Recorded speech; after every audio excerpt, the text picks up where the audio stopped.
Picture चालू करो बे। चलो भाई देखो अब मैं क्या करता हूँ। आसिम बकार साहब सबसे पहले आपके पास आते हुए अब असदुद्दीन वैसे ये कह रहे हैं कि चुनाव आयोग बिहार में एनआरसी लागू कर रहा है, बड़ी संख्या में गरीबों का नाम वोटर लिस्ट से काट दिया जाएगा। सर क्या प्रमाण है, पहले ही माहौल आप लोग बनाने लगते हैं एनआरसी को लेकर। अब चुनाव आयोग तो मतलब राजनीतिक दलों से पूछ पूछ के हाथ पैर जोड़ के काम करे कि भैया बताइए बिहार में चुनाव होने हैं, अपना काम हम करें कि नहीं करें। क्या इस तरह की स्थिति एक संवैधानिक संस्था के लिए हम लोग पैदा नहीं कर रहे हैं? वो अपने मन से काम भी नहीं कर सकता है क्या? अभी मजा आएगा ना भिड़ो। मैं सबसे पहले तो चुनाव आयोग ये बात का जवाब दे दे कि क्या इससे पहले जितने चुनाव हुए हैं क्या वो पारदर्शी नहीं कराए चुनाव आयोग ने। चुनाव आयोग इस बात का भी जवाब दे दे कि अगर बिहार में सारे जो काम वो कर रहा है वो सही है और इसी के बाद चुनाव सही होगा, तो क्या इससे पहले जो चुनाव हुए उत्तर प्रदेश में, महाराष्ट्र में और बाकी दीगर स्टेट में, क्या चुनाव आयोग ने वो सारे के सारे चुनाव इस बात को एक्सेप्ट कर ले कि वो सब चुनाव गलत हुए थे, उनको भंग कर दे, वहां सरकारें गिरा दे?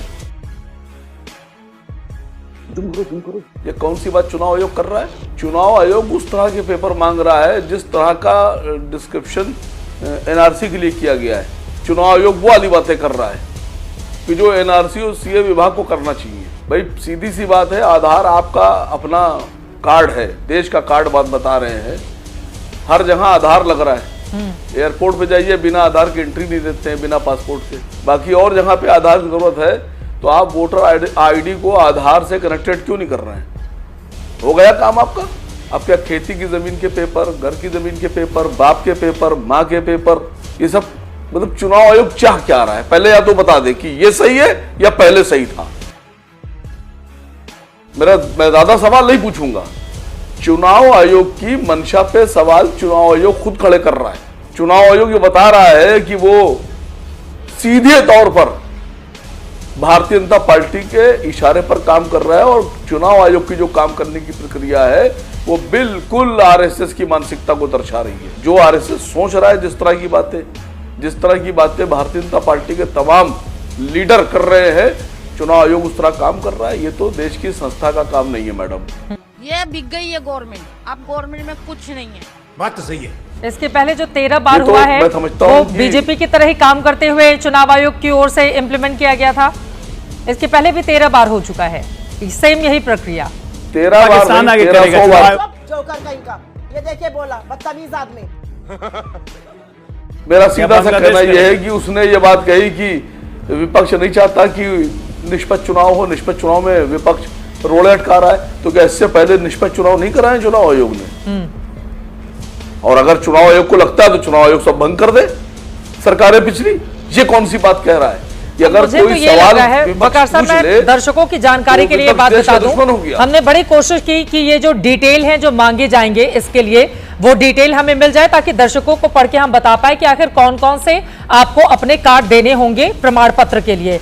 अच्छा, और लेकिन चुनाव आयोग की ओर से अभी दिया नहीं गया है। अब विपक्षी दल कह रहे हैं आधार कार्ड क्यों नहीं, आधार कार्ड क्यों नहीं, आधार कार्ड। हमको तो लग रहा है कि 2-3 दिन के बाद जब डिटेल आएगी अब उसमें सवाल तो पूछा जाएगा कि आधार कार्ड अगर हर जगह मान्य है तो आधार, तो कहीं उसमें आधार कार्ड आ जाए तो फिर आप लोगों का ये जो सवाल है उसमें चुनाव आयोग की ओर से कहा जाएगा देखो भैया हमने तो आधार कार्ड को रखा हुआ है। ये चुनाव आयोग ने भी अभी तक लिस्ट जारी क्यों नहीं की है, ये बड़ा दिलचस्प है। अगर आप इस तरह का कोई भी नोटिफिकेशन सामने रखते हैं, लेकिन हो सकता है जारी कर दिया हो, मेरे पास नहीं है। हमारी रिसर्च टीम ने बड़ी कोशिश की कि हमें कहीं मिल जाए। अगर आप लोगों में से किसी के पास हो तो प्लीज आप पढ़ के बता दीजिएगा हमारे दर्शकों के लिए। आसिम बकार साहब है क्या आपके पास?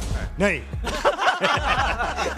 अगर आपके पास 3 दिन के बाद डिटेल आना थी तो बहस भी 3 दिन के बाद ही लाना थी आपको। इसीलिए तो आपको बिठाया है ना सर, ताकि आप तो नहीं है अगर हमको बहस अकेले ही करनी थी तो आसिम बकार को विंडो में काटने की जरूरत नहीं थी, मैं खुद से कर लेती ना सर। हर मामले की अगर मैं एक्सपर्ट होती तो आपको बुलाने की जरूरत ही नहीं मुझे। नहीं है, क्या पता क्या हो जाए। अरे मैं 13 कार्ड की बात कर रही हूँ, आपके पास है क्या नहीं? आसिम बकार साहब वो 13 डॉक्यूमेंट बताइए कौन कौन से हैं। आप कह रहे हैं आधार कार्ड नहीं है, वो डॉक्यूमेंट 11 डॉक्यूमेंट कौन कौन से आप बता दीजिए। बकार साहब बताइए। आपने कहा कि आप पास डिटेल नहीं है।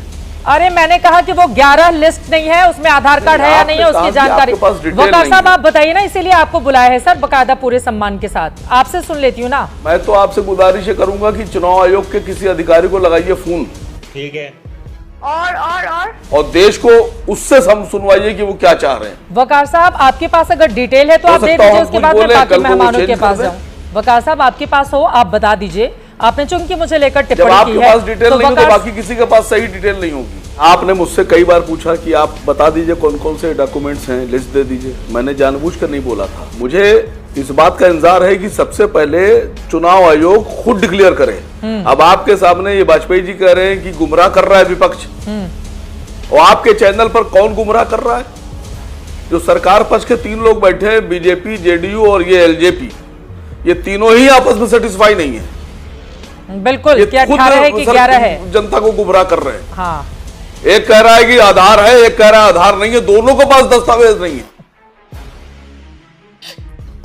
अब अजय आलोक जी के पास में सबूत जाऊंगी दोनों के सबसे पास आखिरी नहीं है। में, वही मैं कंफर्म समझता हूं करेंगे कि यहाँ 18 है वाजपेयी कि जी 11 है। सरकार का उतना पक्ष लीजिए, वाजपेयी जी सरकार का उतना पक्ष लीजिए जितना बर्दाश्त के काबिल हो। कल सरकार को का ऐसा पक्ष ना हो कि लीजिए, वो आपको खुद सरकार माफी में है। मांगना पड़ जाए। चिराग पासवान जी मंत्री हैं, वो बिहार में पूरे दमखम के साथ चुनाव लड़ रहे हैं, तो आप कह रहे हैं सरकार का उतना ही पक्ष लीजिए। भैया वही सरकार है। खाओ माँ कसम। यही नहीं, अभी और सुनिए। कंचना यादव जी, आप लोगों को जानकारी होगी ही, लेकिन मुझे लग रहा है कि जनता तक वो बात नहीं पहुंच पा रही है। देखिए, बिहार में मौजूदा वोटर है 7 करोड़ 90 लाख। सभी को डॉक्यूमेंट नहीं दिखाने हैं। 2003 से पहले के वोटर जो है 4 करोड़ 96 लाख, यानी कि तकरीबन 5 करोड़, उनको नहीं दिखाने हैं। 2003 के बाद जो वोटर जुड़े हुए हैं, जिनकी तादाद 2 करोड़ 94 लाख है, इनको वोटर आईडी के लिए अपने डॉक्यूमेंट पेश करने होंगे। सभी से नहीं मांगे जा रहे हैं। जिनकी तादाद 2 करोड़ 94 लाख है, इनको वोटर आईडी के लिए अपने डॉक्यूमेंट पेश करने होंगे। सभी से नहीं मांगे जा रहे हैं। तो ये जब हम कहेंगे ना कि सारे के सारे बिहार के लोग लाइन में खड़े होकर कैसे करेंगे काम, कैसे किया जाएगा, तो ये तादाद सिर्फ 3 करोड़ लोगों की है। और देश में इस तरह की या प्रदेश में इस तरह की व्यवस्था है चुनाव आयोग के पास, जब वो 97 करोड़ मतदाताओं के साथ लोकसभा का चुनाव करा सकता है अलग अलग फेज में, तो वो क्या ये व्यवस्था नहीं कर सकता है? अभी मदद है भाई, अभी मदद है। डेफिनेटली कर सकता है, क्यों नहीं कर सकता, लेकिन क्या कर रहा है? क्या उनकी क्या व्यवस्था है? जो लोग बाहर हैं, जो पूरा परिवार जो लोग बाहर है, उनका क्या है? उन्होंने क्या क्या डॉक्यूमेंट मांगे? आधार कार्ड कौन बनाता है? आधार कार्ड आप ही सरकार बनाती है ना। आधार कार्ड आप आधार कार्ड बनाते हुए आपके पास सारा डेटाबेस होता है, लेकिन उसी आधार को आज आप वैलिड नहीं मान रहे हो। आप क्या डॉक्यूमेंट मांग रहे हो? आप अपने माता पिता का, अगर आप 38 साल के नीचे का है, 20 से 38 साल अपने माता पिता का आप जो नागरिकता सिद्ध करेंगे, उसके नीचे के 18 से 20 साल के हैं तो उनकी भी नागरिकता और बर्थ सर्टिफिकेट अपने माता पिता का लेकर आएंगे। आप बताइए बिहार की कितनी पॉपुलेशन के पास उनके माता पिता का छोड़ दीजिए, उनके बर्थ सर्टिफिकेट है। तो जो डॉक्यूमेंट अवेलेबल है सबके पास, आधार कार्ड का आप ही लोग ने इतना हल्ला किया था, बीजेपी ने इतना हल्ला किया था, तो आप आधार कार्ड को क्यों नहीं मान रहे हो? इसका मतलब आप क्या फर्जी आधार कार्ड बनाए हो? झूठ है, झूठ है।